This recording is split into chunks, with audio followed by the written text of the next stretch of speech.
কাৰ্যসূচী আজি ইয়াত আমি লৈছোঁহি আৰু বিশেষকৈ এই অঞ্চলৰ যি ভূমি সমস্যা এই ভূমি সমস্যা লৈ আমি প্ৰতিবাদী কাৰ্যসূচী আমি গ্ৰহণ কৰিছোঁ। বিশেষকৈ চিচিবৰ্গ বিধানসভা সমষ্টিৰ অন্তৰ্গত যি অসম আৰু অৰুণাচলৰ কাষৰীয়া অঞ্চল আছে, এই গোটেই অঞ্চলৰ মাটিসমূহ মানে যি ব্যক্তিসকল আছে আমাৰ খিলঞ্জীয়া বসবাস কৰা লোকসকল, যিসকলে ইয়াত এই অঞ্চলত বসবাস কৰে, তেওঁলোকে মাটিৰে নিৰাপত্তাহীনতাত ভুগিছে।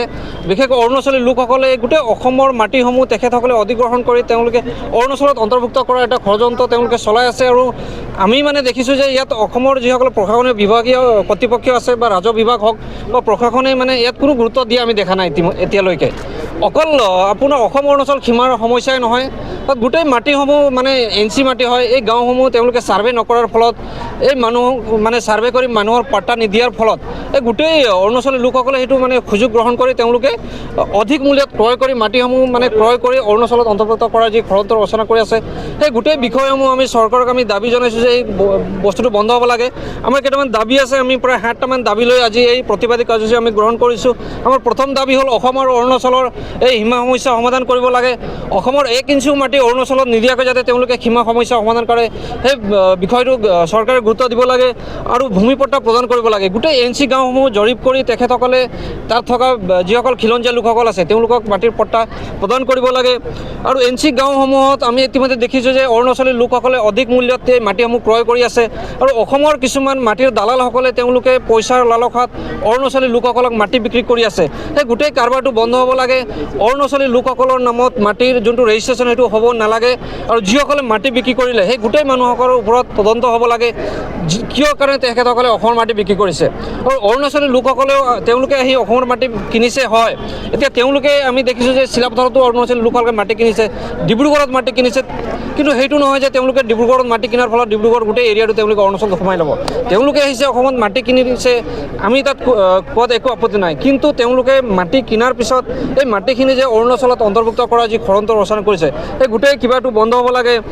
আৰু হ'ল ইয়াত মালিনীপুৰ অঞ্চলৰ অকল মাটিৰ সমস্যা নহয়, এতিয়া মানে আমি দেখিছোঁ যে ইয়াৰ যিসকল আমাৰ মন্ত্ৰী হওক বা বিধায়কসকলে ইমান বছৰ ধৰি আমি গোৰ্খা ছাত্ৰ সন্থাই হওক আমাৰ গোৰ্খা জনগোষ্ঠীয়ে তেওঁলোকক ভোট প্ৰদান কৰি তেওঁলোকক জিকাই আছে বাৰে বাৰে, কিন্তু তেওঁলোকে আমাক বুঢ়া আঙুলি দেখুৱাই আছে। তাৰ গোটেই বানপানী সমস্যা এতিয়ালৈকে তেওঁলোকে সমাধান কৰা নাই। ইয়াত আপোনাৰ ৰাস্তা ঘাটৰ অৱশ্যে আপুনি যদি যায় মালিনীপুৰ আৰু চিলাকুটি পঞ্চায়তৰ গোটেই এৰিয়াত, তাত গোটেই ডাঙৰ ডাঙৰ খাল হৈ আছে এতিয়া, আৰু গোটেই বালিয়ে পুতি মানে এৰিয়াটো তাত মানে খেতিৰ উপযোগী নহয়। সেই গোটেই বস্তুটো তেওঁলোকে একো গুৰুত্ব দিয়া নাই। আমি বাৰে বাৰে দাবী জনাই অহাৰ পিছতো এতিয়া স্বাধীনতাৰ 75 বছৰ পিছতে সেই মানুহসকলে এতিয়ালৈকে এখন ৰাস্তাই তেওঁলোকে দেখা নাই। তাত যদি কেতিয়াবা যদি কিবা ইমাৰ্জেঞ্চি হয়, মানে আপোনাৰ এম্বুলেঞ্চ যোৱা এটা ৰাস্তা নাই। এই গোটেইসমূহ বস্তুটো তেওঁলোকে সমাধান কৰিব লাগে। আৰু অকল সেইটোৱে নহয়, মিছন বসুন্ধৰাত বহু ব্যক্তিসকলে আমাৰ মানুহসকলে মাটিৰ বাবে আবেদন কৰিছে, কিন্তু সেই আবেদনসমূহ তেওঁলোকে গোটেই নাকচ কৰি দিছে।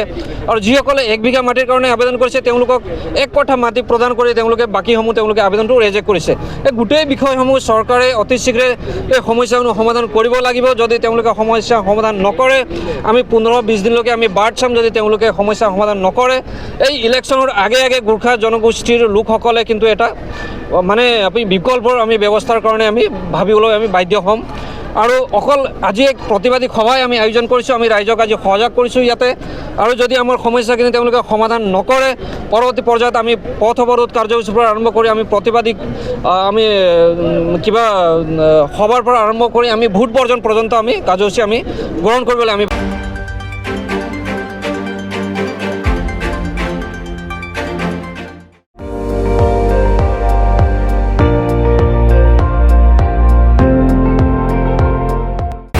আপুনি চাই আছে ND24, সৰ্বশ্ৰেষ্ঠ নহয় সৰ্বোত্তমৰ দৌৰত।